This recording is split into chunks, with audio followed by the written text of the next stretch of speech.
While I make every effort to broadcast correct information, I'm also still learning. I will double check all my facts, but realize that healthcare is a constantly changing science and art. One doctor or healthcare provider may have a different way of doing things from another. I welcome any comments, suggestions, or correction of errors. I take no money from supplement or device companies. By listening to this podcast or reading this blog, you agree not to use this podcast or blog as medical advice or to treat any medical condition in either yourself or others, including but not limited to patients that you are treating. Consult your healthcare provider for any medical issues that you may be having. This entire disclaimer also applies to any guests or contributors to the podcast or the website.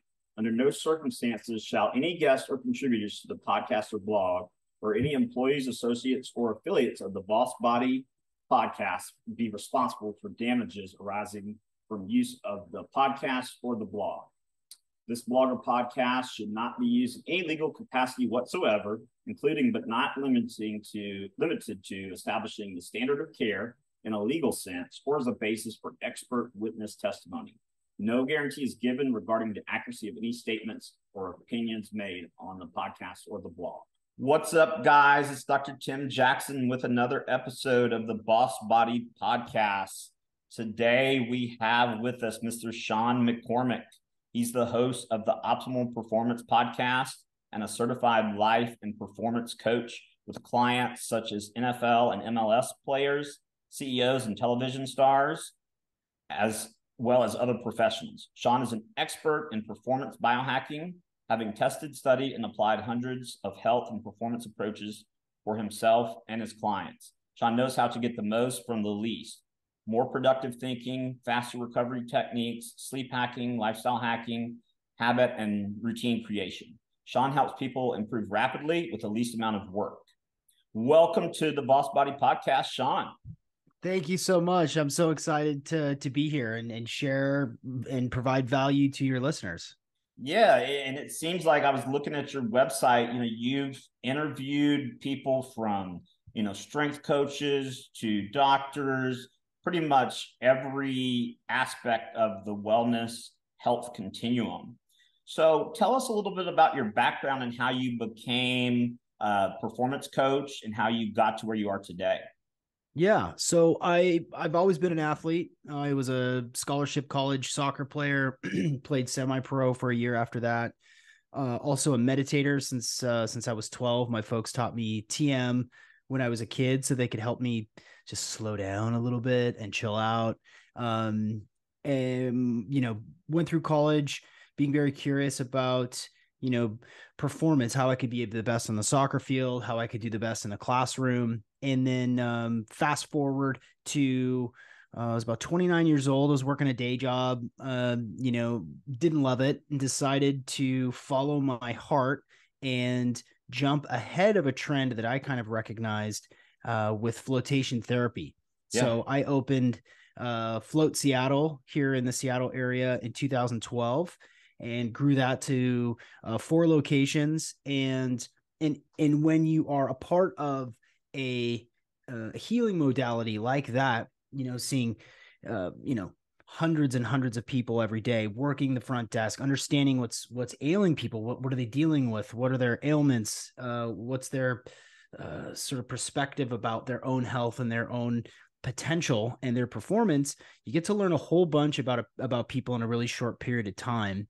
It was around the 3rd year that I was operating the float centers when I connected with a supplement company who wanted me to take over their podcast. The company is called Natural Stacks. They make incredible open source, third-party lab tested products that I've used for years and years.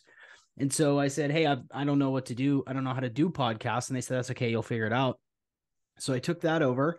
Again, the Optimal Performance Podcast, and then just really got into biohacking, personal performance, personal development, recovery, stress management, the stuff that really empowers people to live their best life. And, when I look at sort of the Western medical paradigm and the way that we have really gravitated away from health and vitality and towards symptom management, making me frustrated.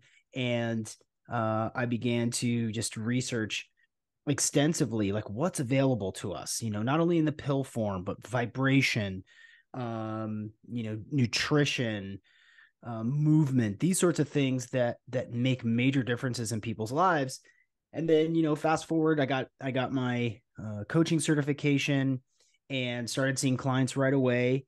And now people from all walks of life reach out to me, people who want to develop their career. They want to perform better in their career, professional athletes that are interested in biohacking who don't know that red light is powerful or have never been in an ice barrel and doing, contrast therapy and cold immersion. And so now coaching and podcasting and a couple of other startups that I'm working on, sort of populate my day. But, the thing is that going to your doctor to become healthier is just not a thing. You don't go to your doctor if you want to be a higher level performer, if you want to be happier and healthier and reduce stress. That's not what the doctor is for. So it's people like you and I who provide content and information to people to open them up to all of these tools, all these paradigms that will help them be their best. And so, yeah, man, I love it. Every day is different. Clients are different. And outcomes is what I'm concerned with. I want people to get what they want. I want them to feel their best. And I got lots and lots and lots of traditional ideas and also some very against the grain ideas to help people achieve their goals. Wow, that's an incredible story, especially your parents teaching you transcendental meditation at age 12. I mean, most people hardly ever learn it, if at all, but learning it at 12, what was that like? Did you mention it to your peers that you were doing it? No, absolutely not. No way. No, I hated it. I hated it. Being diagnosed with ADD, in 1995. My parents were smart enough. My dad's a behaviorist, and understood that behavioral modifications could work just as well as prescriptions and Ritalin. So they kept me away from that, and instead just decided to teach me TM. My dad gave me his mantra, so I used his, and I hated it for months. Like they would force me. They'd say, Sean, you need to go sit. I'm like, the last thing I want to do on a Tuesday afternoon in the summer is just go sit. But I did. And it took months before I had that first experience where just deep calm and deep relaxation, levels of oneness and connection and reverie and creativity, the same creativity that drives Seinfeld and David Lynch and the Beatles, this level, this tapping into this source was, that's where it clicked for me and has continued to be, a really important part of my life for me to just keep my stuff together. My meditation techniques and have modified over the years, mindfulness and Vipassana and conscious awareness. But, talk about a biohack. Talk about a tool that's free and not easy, but simple, maybe not even simple, but accessible to everybody, portable. You could do it anywhere, anytime. It's become really like a foundation and stayed a foundation for me in my practices and some of the work that I do with people. And who knows where I'd be if I hadn't had that, tool as a kid and a teenager and through college to just chill out and regroup. Like, so it continues to be a pretty cool tool for me. And it seems like, when you want to do it the least, that's typically when you need it the most. Right. Right. There's that quote, right? If I think it was the Dalai Lama says, you should meditate an hour every day, unless you don't have time, in which case you should meditate for 2 hours a day. And it's like, it's so true. Like when you're redlining, spinning out, barking at your spouse, letting things slide, that is an indication that you need to regroup, reset, sit down and breathe. And I love it. That's awesome.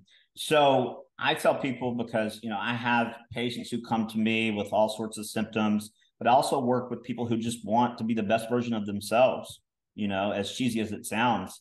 And we all perform at something, right? So I had to clarify that kind of early on, because people were like, oh, you only work with pro athletes. Like, no, no, no. We all perform at something. It doesn't matter what you do, whether you play a sport recreationally or professionally, or at the collegiate level, or you're a scholar or a writer. You got to perform, even as a parent or a spouse. You got to perform. And so what would you say are the biggest limitations you see in your clients? Well, I think that the biggest limitations that I see in my clients are the ones that they put on themselves. When you start talking to yourself in a negative way, when you start your day with, oh, come on, stupid, get out of bed, like, oh, that's a rough way to begin. So these limitations that are sometimes imposed on us by our upbringing, from ages, in the womb to 7, where we are in a theta brainwave state and our consciousness is not even really in that alpha state yet. We have these programs that run through our mind, that we sort of inherit from our upbringing in that early age. And those continue to reverberate through your entire life. And it often it's always negative. Right. It's very rarely positive affirmation, believing in yourself. It's always, it's always negative. So those are, I think, it's sort of theoretical or philosophical to some nature, but those limitations that we see ourselves as a problem to be solved, as a puzzle to be figured out, is just not reality.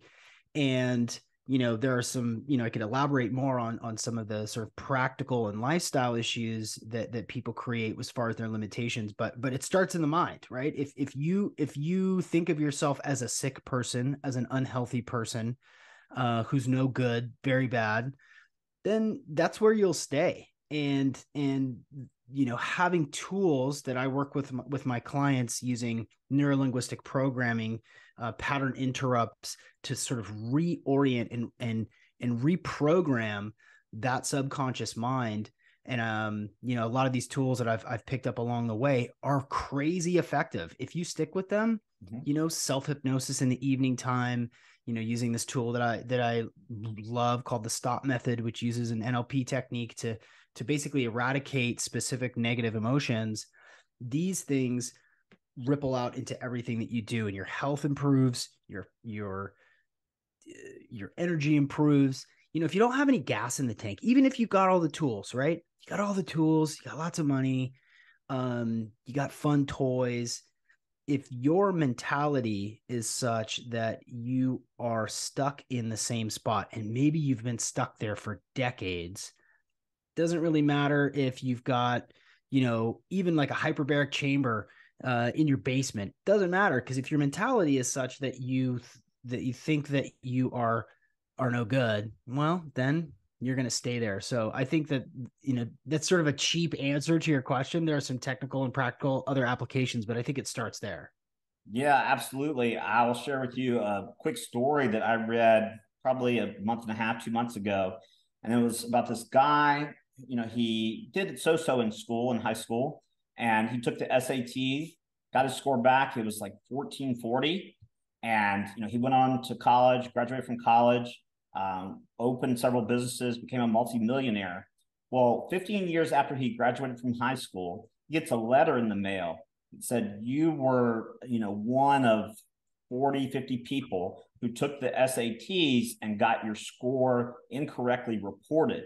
His real score was 770, I think. But, all this time he thought he was a genius. And, that's the power of the mind. Yeah, man. Oh, what a great story. Yeah. And I mean, I just couldn't believe it. And I was like, wow. I mean, you hear about people levitating and things like that. But from a practical standpoint, let's say you're working with a business owner, a startup owner, or CEO. What are the most common issues that they're having in order to prevent them from performing at their best? Sleep and stress. Sleep and stress, bar none, are two of those. Undercut all the diet. It undercuts all the exercise. we know enough about stress and how it affects our gut health, our recovery, our our neurotransmitters. Like if you are walking around in a stressful state and never getting down to baseline, that is going to come back and manifest later in your life through disease or wrecked relationships or distraction. And so stress management is essential. We live in a stressful world. Like we walk around with these supercomputers in our pockets where we have access to all the information in the world, and it's designed to make us addicted. And so if you're constantly oscillating from one stressor to another and not giving yourself ever a time to slow down, and again, there's lots of different techniques to do that, from tapping to meditation, again, free stuff that you can learn on the internet or through a coach like myself, that it's going to come back and bite you. And sleep, I think is probably number one, because you do it every night. And if you are not getting effective sleep, if you're not getting enough deep sleep that allows your body to recover, you're hosed, right? You can't put on lean muscle mass. You can't turn short-term memory into long-term memory. You're behind the eight ball forever. And there are lots and lots of high performers who, despite their stress and sleep hygiene, continue to perform and are miserable because they can't enjoy it, because they can't have the perspective of or enjoy the fruits of their labor. So I tons of tools. I have a client who's a CEO of a pretty large company, and hired me for performance. And we talked a lot about the demands that he has on his job, how many people are reporting to him, and deadlines, and really high consequence decision making every single day. And part of my intake includes the chronotype, the Dr. Bruce chronotype. So you can take this quiz and it will tell you whether you sleep like a bear or a wolf or a dolphin. And he thought it was hokey. He's like, why are we talking about like sleep? And I said, you'll figure it out. Just stick with me. Just trust me. You're paying me good. Like, let's just trust me on this one. So we spent like the first 3 or 4 sessions talking about sleep and cleaning up his sleep hygiene and introducing biohacking tools that could help him get quality sleep. And at about week 2.5, he turned things around and was so much more joyous and immediately became more productive, nicer to be around. The people that reported to him were happier with him. He was getting more done in a shorter amount of time just because he was sleeping better. And that's like one little piece of the work that we were doing. But he went from skeptical to understanding how important sleep is. It's funny, having done, excuse me, 412 episodes of this podcast, 1-hour interviews. When you talk to researchers, doctors, authors, product designers, and you ask them, what's the most important thing? I have a question that I ask at the end of every episode, which is, everyone would benefit from knowing fill in the blank. And you would be shocked how many people say sleep. You would benefit from knowing how to sleep well, how to figure that out. And it's massive for everybody. And we know it intuitively. I got to sleep. I got to get my 8. I'm pretty good with 6.5. I found that I'm productive. But now the technology can show us how the quality of our sleep is doing. And so I would say that's probably 2 of the most critical areas, I think, for performance optimization. And a lot of people I've found, they don't really even know that they're not sleeping well until you improve it. And then they're like, wow, I can think more clearly. I can remember stuff. I have more energy. And so I think, like you said, with the technology, the supercomputers in our pockets, the artificial light, the damage to the dopamine receptors, one of the gyms I go to, people will be on a machine and they can't even put their phone down for one set of one exercise. I mean, they're that addicted. Yeah. Yeah. And so how do you, especially tech entrepreneurs or CEOs, how do you introduce to them the idea that the technology may be using us more than we're using it? Well, there's a hack for that. There are techniques that you can do, everybody can do, to reprogram their relationship with their phone.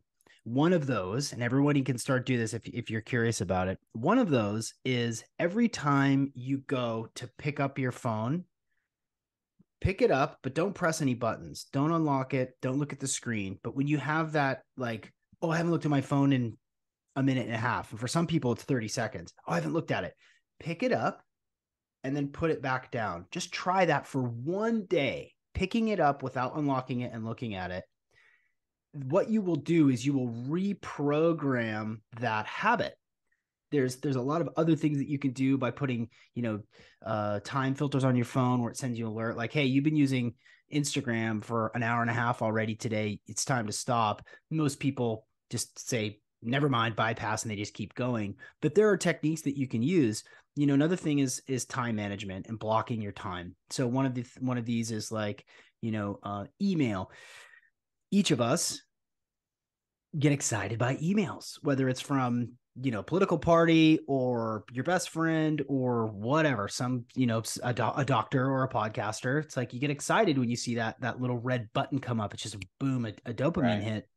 And what I have a tool that I've given people is to block those emails so that you're checking it twice, maybe 3 times a day, depending on your need.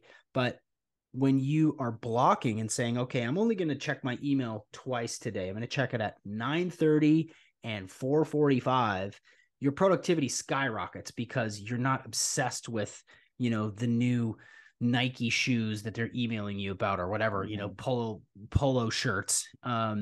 Who cares, right? Like that's not adding to your life. It's stealing away your time. So email, time blocking, better hygiene and habits with your phone. Those are 2 tools that everybody can start doing like now. Right. Absolutely. And so in terms of nutrition, do you have a particular nutritional paradigm or template that you have people follow, or do you customize it? I know one of the things you put in your questionnaire was, meeting people where they are now, with an emphasis on that. Yeah, it has to be custom. I could say keto, right? Cool. I could say carnivore. I will never say vegan. Because it's so incredibly challenging to have all of your nutrients if you follow a vegan diet. And I'm not trying to make vegans mad, but unless you have a ton of money and a ton of time, it's really tough to get that right. Yep. So I meet people where they are. What's your lifestyle like? Do you eat breakfast? Do you have time for breakfast? Have you ever tried skipping breakfast? Is intermittent fasting maybe a good option for you? And so, through understanding what people's lifestyles are they okay eating the same thing every day? Cool. Then let's do that. Making sure that those 2 meals a day are foods that they like, that are nutrient dense. There are now a several key nutritional supplements that everybody would benefit from. I'm a huge fan of green juice. Athletic Greens really does cover a lot, not all, but a lot of your nutritional bases. So if someone, has eaten well in the past, but they're kind of in a rough spot and they've got, pretty poor willpower when it comes to eating in a disciplined way, oftentimes I'll just suggest that they start with Athletic Greens in the morning just to cover your bases. And then what happens? Well, 2 days later, they're having regular bowel movements. A week later, their sleep is improving. 2 weeks later, they have more energy, in the afternoon. They don't go for, a coffee at 3 p.m. And so it really does have to be specific to the person. I myself, eat mostly, I would say probably, well, it's a little different now. I'm doing this program called 75 Hard. It's 75 days, 2 45-minute workouts a day, 10 minutes of 10 pages of personal development a day, 1 gallon of water, a strict diet plan, and a progress pick every single day. And so I'm on day 9 of this. If you want to follow along on this journey, I've been posting like crazy on Instagram. It's real Sean McCormick on Instagram. But I wanted to push myself. I haven't done 2 workouts a day since college, 2 days for soccer.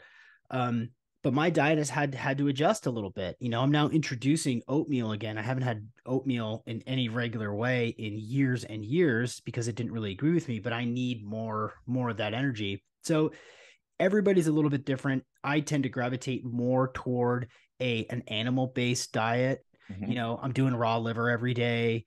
I eat a lot of red meat. I eat a lot of fish. I don't eat much pork. I eat a little bit of chicken. But for me, that's what I want. And my goals include putting on lean muscle mass. Like I'm chasing a blue belt in jiu-jitsu, and I need to put on lean muscle mass so I don't get choked out 3 days a week when I go in and train. So that's aligned with my goals. And as I talk to my clients that come in, and what are your goals? Do you want to drop 15 pounds? Do you need to drop 40 pounds?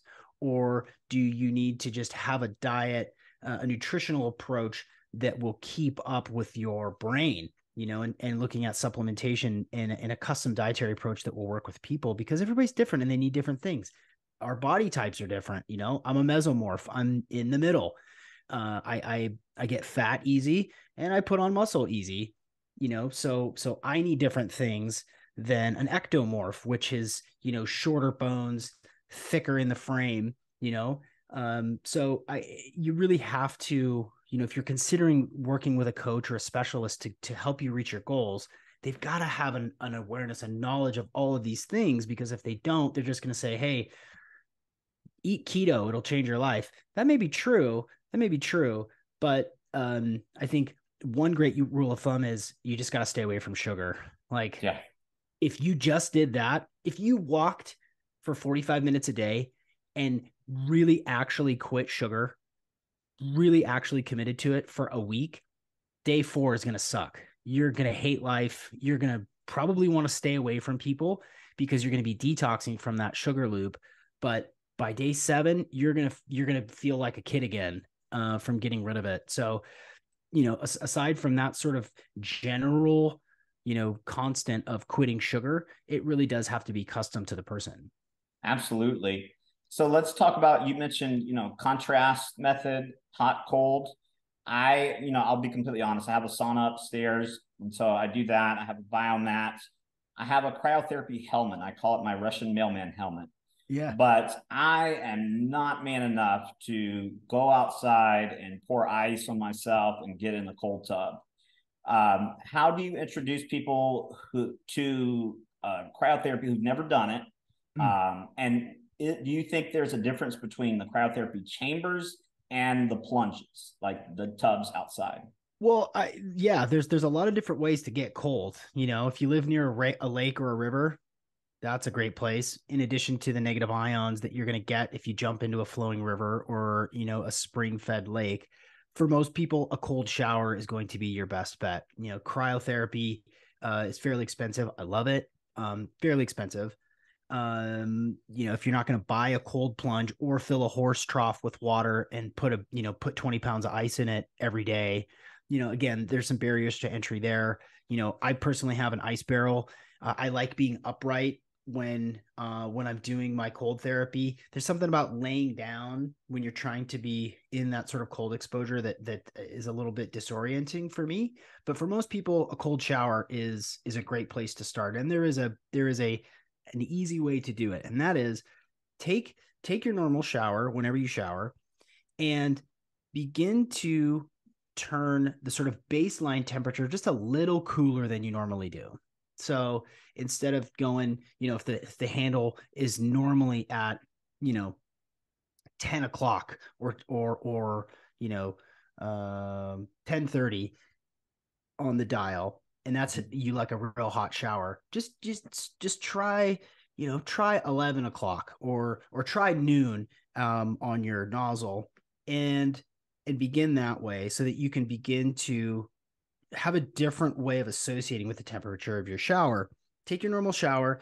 If you want to just go for it all in, take a normal shower that you normally do. And then for the last 90 seconds, and that's a stretch for a lot of people, turn that thing, for me in the Pacific Northwest, if I turn my dial to 3 o'clock, it's cold. It's uncomfortably cold. Like I don't want to be here cold. Right. You know, for I've tried to do that in Vegas and Florida. The water just doesn't get cold there. So like even if it's like barely on, it's still not cold enough. But what you're going to want to do is at the very end of your shower, turn it to as cold as is uncomfortable for you. And I would suggest starting with your back. You're a little bit more sturdy, a little bit more resistant to the cold in your back. Right. Let it hit your back and run down your body. You know, the key thing is not to go because then that's going to set your adrenaline up. It's, you know, sort of aquatic, like fight or flight Right. responses. So let it hit your back and let it be cold enough that you don't like it. Even breath, 5 seconds in, 5 seconds out, and then turn and let it hit your chest, and then let it get your head and your face. You know, there's a research study that came out last year that said that 11 minutes of cold exposure a week is the baseline minimum effective dose to get the benefits, metabolic increase, immune boosting. You know, I could go on, but there's a trillion benefits to cold exposure. But if you can muster 90 seconds of a cold shower at the end of your shower, you'll notice that the way that your stress levels are better. You'll notice that you're actually able to sleep a little bit better if you're showering at night before bed, and it's accessible. It's accessible to everybody. You know, then you can go out and get an ice barrel or a Morozco Forge or a plunge. You know, some of the more high tech cold exposure devices, but it's massively powerful. It sucks. And also you feel like $1,000,000 afterward. I actually just posted a video. I was promoting this week's episode of my podcast and did it from inside the ice barrel. And you gain a tolerance and you can see the benefits. You'll get out of a cold shower or an ice plunge and like your core is a little tighter. You know, your skin tightens up a little bit. You look good. So that's what I would suggest to everybody is to just like ease into it with a cold shower. And if people are able to, they have access to a sauna or maybe they are just starting with a shower and they want to alternate. You know, I've talked about increases in growth hormone and things of that nature. What are your recommendations around the contrast method? Yeah. So we now know that you know, Dr. Rhonda Patrick she's kind of the go-to for sauna work, you know, heat shock proteins, decreasing all-cause mortality. And what I like to do is I had a sauna recently until I moved. What I like to do is I like to do 15 minutes in the sauna and then 90 seconds up to 3 minutes in the cold plunge, or in my case, the ice barrel, and then right back into the sauna. And I like to kind of oscillate, you know, spend an hour, just call it me time, bring a book into the sauna, read and do that. And I think a lot of people find that it's easier to get into a cold shower or into a river or lake or a cold or an ice barrel if you are already really hot, right? Mm-hmm. If you're hot and sweaty and like, oh my God, I just need to cool off. Getting right into something cold, you get the kind of cool, tingly pricklies all over your skin. You know, it's soothing and grand. I friggin' love it. That's the way that I would suggest to do it is 15-minute increments, you know, as hot as you can stand. You know, some IR saunas or near infrared saunas don't quite get that hot. They'll get up to like 150, but a barrel sauna that gets up like, you know, 220, going out there, sweating your face off, jumping in the cold for, again, I would suggest a minimum of a minute or 90 seconds and then back into the sauna. I think you got to start, man. I think you got to get in. You got to start incorporating the cold exposure. I know I've avoided it for long enough. You know, my colleagues and friends have been talking about it for at least 8 or 9 years, trying to get me to do it. I've always been a little, you know, I was raised in the southeastern United States. I'm not built for cold climates. And so, you know, I've been snowboarding a handful of times, but snow and I in general don't get along. But I'm going to have to break up my relationship with the sauna, or, you know, decrease it and introduce a little bit of cold. So I'll be polyamorous with my biohacking, I guess you Do could it, say. man. Do it. I have so many colleagues, telling me to do it. And they say, once you get over that initial hurdle, that the benefits, one colleague, Dr. Sheila Kilbane, I interviewed, she said her staff knows when she didn't do her cold plunge. Oh, They'll ask her because she's in such a different mood. sure. Absolutely right. Yeah. I that goes along the lines of my clients who do this work and myself as well. Like when you get that cold and you can endure it, everything else kind of shifts into perspective. The world's not such a bad place. Your colleagues aren't so annoying. It's like, yeah, everything shifts, man. It's immense. I mean, again, like I just took mine probably about an hour ago, and you know, I'm feeling pretty chill. When you have athletes do them, do you recommend morning or night? I've had Ari Witten on the show, and we talked about hormetic stressors. And he recommends, and in general, I agree, not doing any sort of hormetic stressors within about 3 to 4 hours of going to bed. Is that what you recommend? Well, I tend to agree with that, and I like that a lot. What I have found is a cold shower is an excellent tool for getting your baseline down, relaxing a little bit. I know Tim Ferriss is a big fan of cold plunging before bed. I really like that.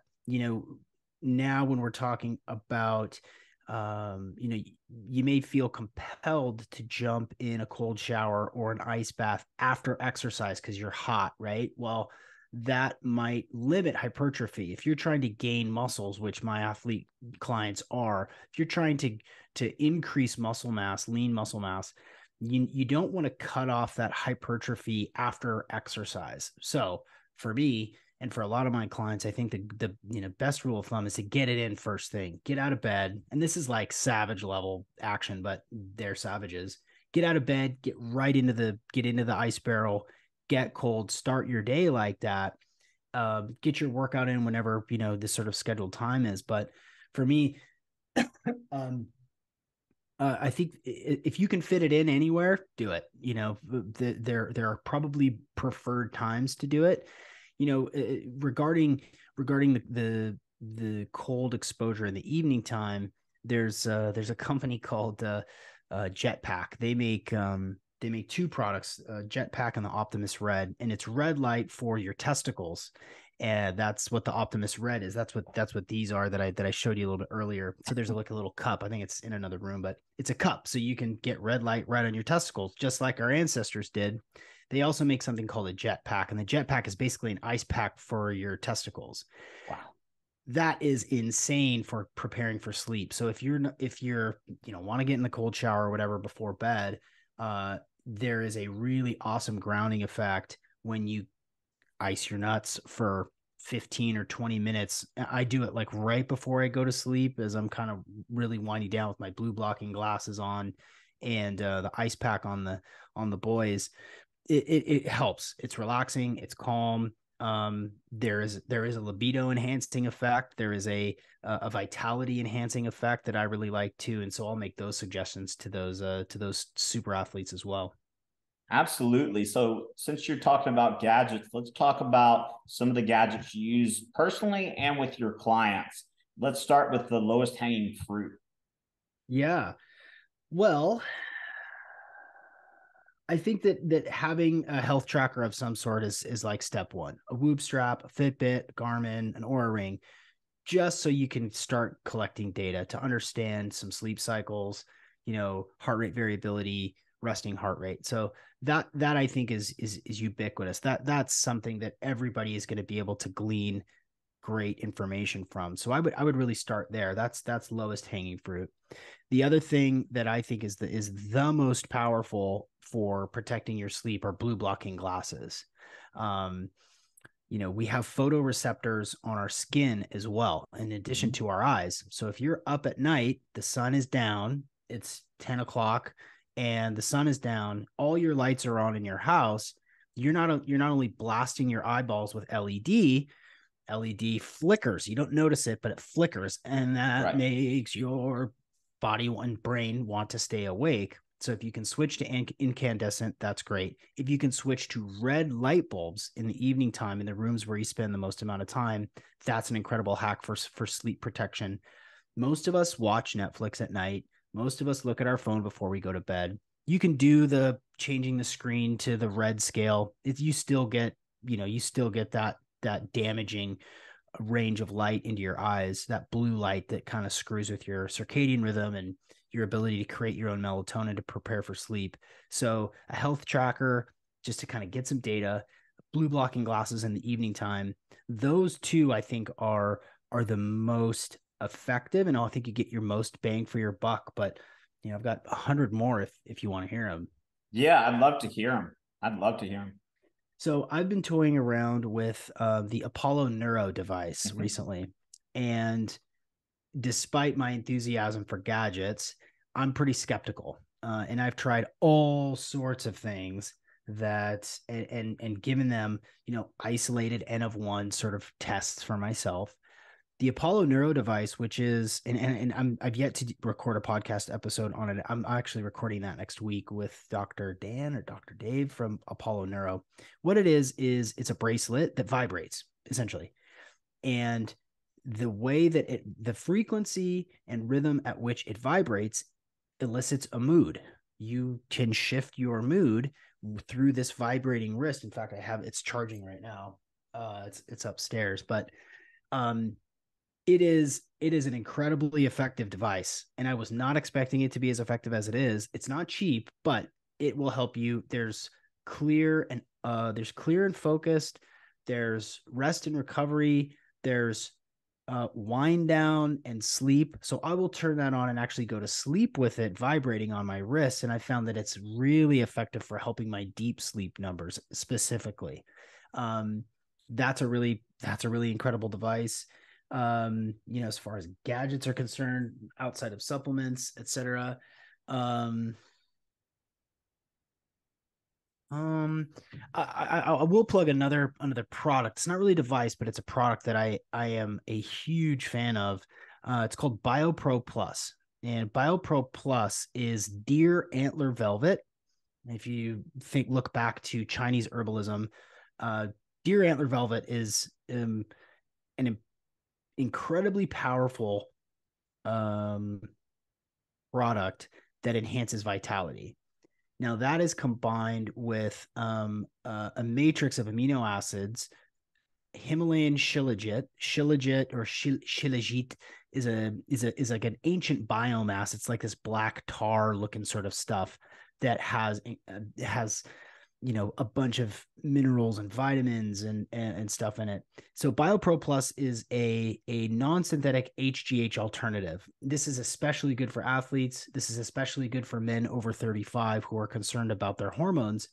Before you go on TRT, before you start doing, exogenous hormones, you have to try this product because it is massively powerful. And every client that I suggested that they try it sees a massive benefit because it really does. I did a test. I tested my hormones and I tested my T levels before I got on it, and I was in like the 480 range, which is lower than I want it to be. I'll be 40 in a couple of months. It's not extremely low, but it's low. I took it for 6 months and tested it again, and it had jumped from 480 to 680. I was doing cold exposure as well. And it's been, oh man, how long has it been since I got my blood work done? I think it's probably been another 6 months. I've been taking it for a while. I would imagine that it's still increasing. Mm-hmm. I think that my sort of sweet spot as far as testosterone, there's also free testosterone and sex hormone binding globulin, which are important. But for me, I want to be at that like 7, 8, maybe even 9 testosterone number, because again, jiu-jitsu, coaching, 2 small kids, businesses, I want to jam. I want to be optimized. And so That's a really great product that I think would help everybody. So yeah, there's one more. All right. Awesome. And do you have any hacks or what products, if any, you recommend for mitigating EMFs? Yeah. So you'll notice that I'm wearing earbuds, which is a no-no. It is. I used I forget what the name of the company was. I did a podcast with a guy. You can get AirPods that are air tubes. Is that by chance what you're wearing? It might be. I forget because I grabbed these out of a drawer, but they're supposed to be anti-radiation. Yeah. If you pinch, like, is it a tube that you're listening through, or is it a wire? It's a The wire. actual, okay. So you can get so EMFs is massive, and I'm glad that you brought it up. This kills people. This kills people, especially sleep. Thank you for bringing it up. Do yourself a favor and set your Wi-Fi on a timer, a lamp timer to turn off when you sleep, especially if you live in a condo or an apartment or a big city where there are 40 Wi-Fi routers around you. It screws with people massively. I have clients that would recently moved, and they're like 50 yards from a 5G tower, and Mm-hmm. they're sick and depleted and tired and funky and don't know why. And I had them go out and look and say, okay, do you see any 5G towers around you? And they're like, well, what does that look like? And sometimes they're hidden and they look like trees. Sometimes they'll, be designed as like palm trees. That can crush you. That can crush your energy. It can give you brain fog. So as far as devices, so these AirPods that I have they have a sticker around the bottom of them by a company called Wave Block, and Wave Block reduces, and I don't want to get this wrong, but I think it's something like 90% of the EMF exposure. It's Bluetooth, right? So these AirPods are talking to each other through my brain, and what the wave block little stickers do is reduces that dramatically. If I were a real good boy, I would have done uh the earphones that have a tube where it's just the audio travels through a clear plastic tube. That's like really strict. There's some other things that are a little bit less conventional. I have this. This is a shungite pyramid. Mm-hmm. Shungite is a crystal that's found in Russia. It looks like obsidian. It's black. That will help deflect some of the EMF radiation. There's a company called Lambs that makes EMF blocking garments. So I have some of their boxers and t-shirts. great for when you're traveling, great for Yeah. when they make hoodies, they make, beanies to protect your brain from EMF exposure. Bras for Um, women. yeah. Oh, I didn't know that. Oh, I huge. think so. I'm pretty sure they do. That may sound hokey, but you look at some of the studies that they've done. Did you see the experiment where they put an egg wrapped in underwear and put it in the microwave? Mm-hmm. I did. Like, that's hard to fake. You can't Yeah. microwave an egg and not expect it to explode, but they use the silver fibers that that protect you from EMF exposure. So it depends on your devices. A lot of the EMF deflecting like stickers and holograms are bullshit. Oh, maybe I have to edit that out. Sorry for the cuss there. That's all right. A lot of them don't work. A lot of them are really expensive and they don't have any science to back them. But WaveBlock did a really good job. They've got products for I've got one on the back of my cell phone. I've got one on my laptop. My kids have WaveBlocks on their tablets. They're for me, and I think going into the future, we're going to see a lot more people who test for EMF sensitivity. And just like we were talking before we turn on the microphone, mold, can't see it, can't smell it, can't feel it, don't know that it's like messing with you. EMF is really the same thing. So those hacks, by turning your Wi-Fi on a timer so that it turns off whenever you go to bed, hopefully it's 10 and not 1 in the morning. But if you set it on a timer to turn off from 11 till 7, you'll find that your sleep numbers improve and that you feel a lot more rested in the morning. But yeah, that's a really good question. I don't remember the name of the app, but there was an engineer, I think a mechanical engineer or electrical engineer, who took or created an app that transformed EMFs into audio signals. So you turn it on and you can hear bam, bam, bam, bam, bam, bam, bam, like a machine gun going off. And so I found that, I could talk until I'm blue in the face about EMFs, but until people, had something profound like that, they wouldn't really mitigate the EMFs. Yeah. Well, if you think about it, here's another hack for that. Throw away your microwave. Microwaves are the single greatest perpetrator of EMFs outside of your Wi-Fi, and they're plugged in all the time. Even when they're not on, they emit an EMF that is very, very strong. And you can rent or buy a tester on Amazon or whatever to see for like yourself. the tri-field meter. Exactly. Yeah. So you could do that for yourself, but if you're cooking food in a microwave, it's probably not actual food, probably doesn't have nutrients in it. You're zapping all the nutrients out of it anyway. But if you that alone might help your sleep, but getting rid of your microwave is a big deal. And again, like we've just sort of slowly adjusted to this exposure of EMF. If you work in an office building, you may want to wear the underwear or the garments underneath. You definitely want to have some blocking on your devices.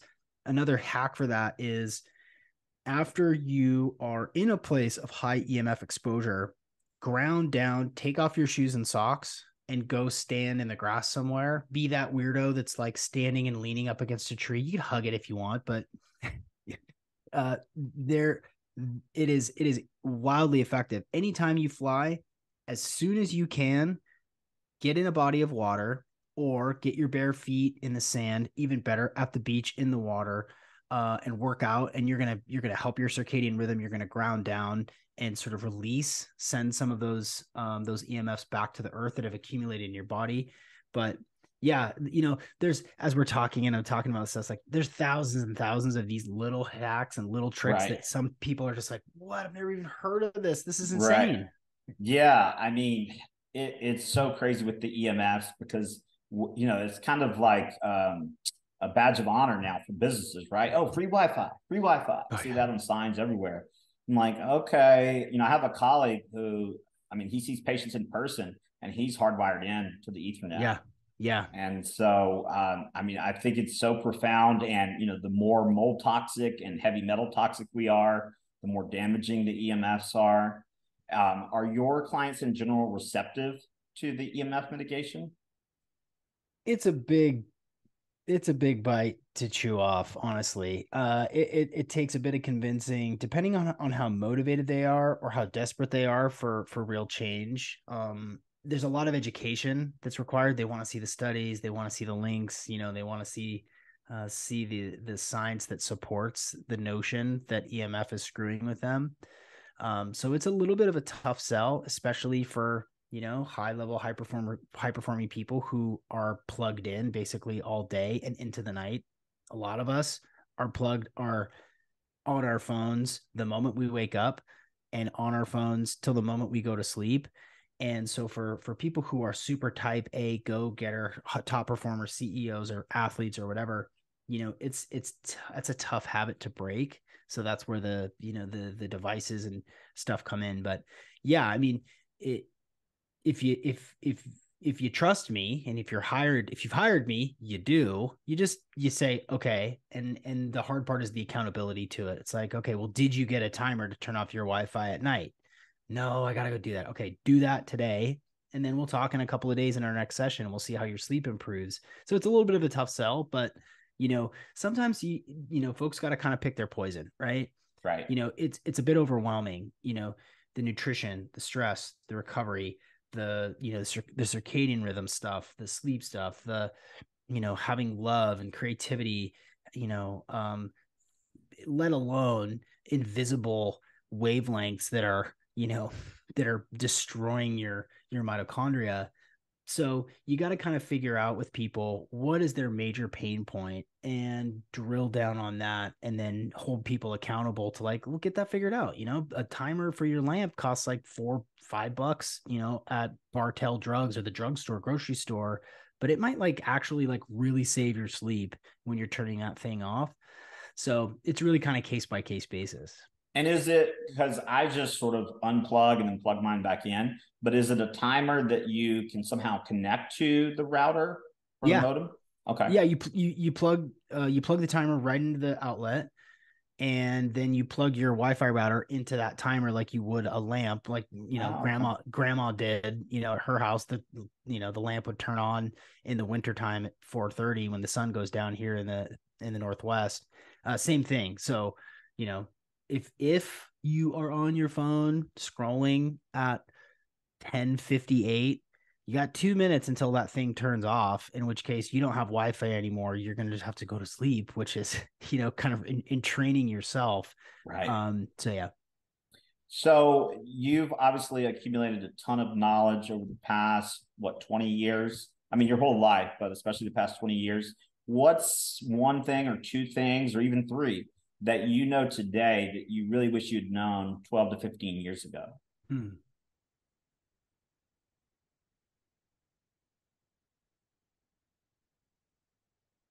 Well, I kind of revert back to some of the more philosophical stuff, because the tips and the tricks are great.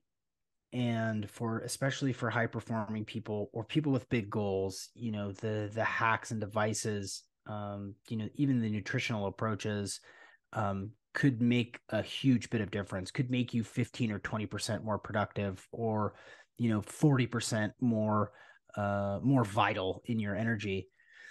But what something that I keep going back to is relationships.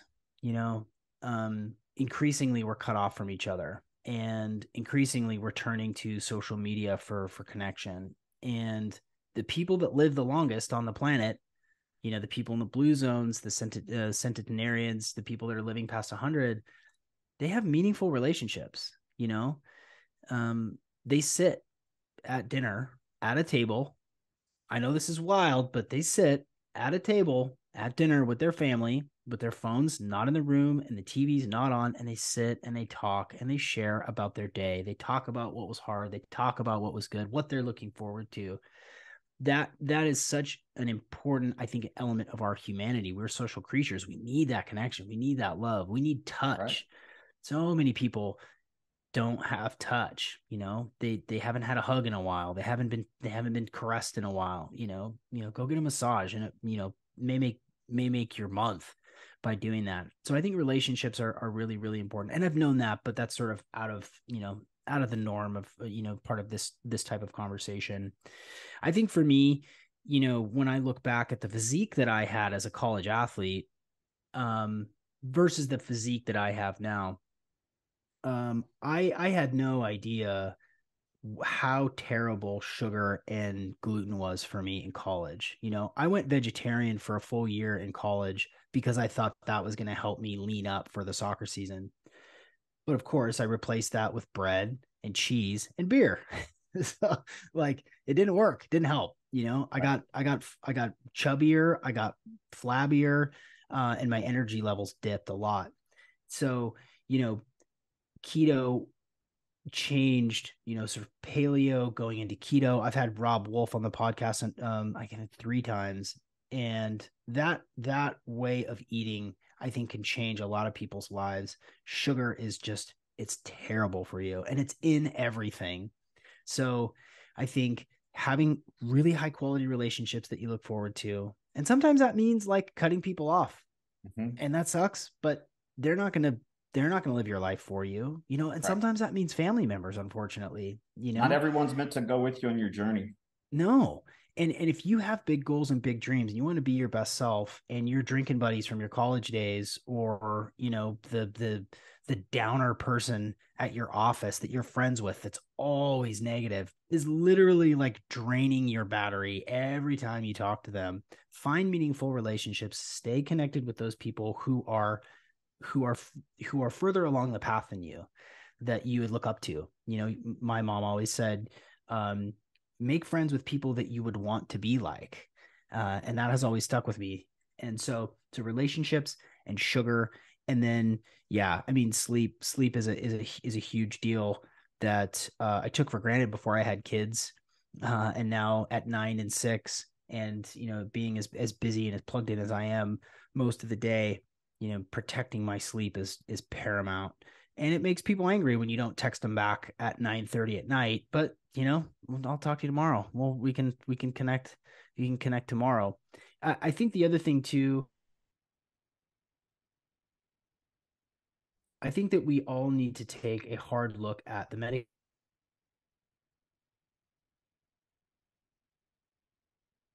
Are you still there? For some reason, my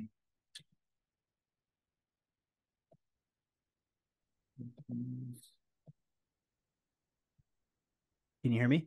Now I can. Okay. Oh, okay. That's weird. I say the Sorry. word, that's okay. I said the word controversial and then suddenly the audio drops. Um, and I'll dance around it a little bit because I don't know really your audience and stuff like that. But you need to be aware of the medications that you're taking, and you need to be aware of what's in the injections that you're taking, and the exposure and the toxicity of some of the stuff that we just sort of take for granted now. Right. I think everybody can kind of read through the lines there, but between the lines, but you need to be aware of what you're putting in your body as far as medications, as far as cheap supplements and vitamins that aren't, that have heavy metals in them, etc. You have to really be vigilant about what's going in your body. The way that I think about biohacking is what goes in you, on you, and around you, right? If you can control for those three things, then your life will improve. So if you are injecting things or you're taking things out of a bottle every single day and you're not reading the ingredients and you're eating a bunch of damaged seed oils that are making you fat and sluggish and unhappy and screwing with your sleep and giving you brain fog, it's worth the effort to be really diligent about that stuff. Your life will improve if you are being very careful about what goes in you, on you, and around you. Absolutely. You have been an amazing guest. Thank you so much. You're a wealth of knowledge. Hopefully, we can have you back on in the future. Where can people find you? We're going to post the links, but just so they know. Yeah, you can. I'm most active on Instagram. It's real Sean McCormick, SEAN McCormick with an I at the end. That's where I post most of my content.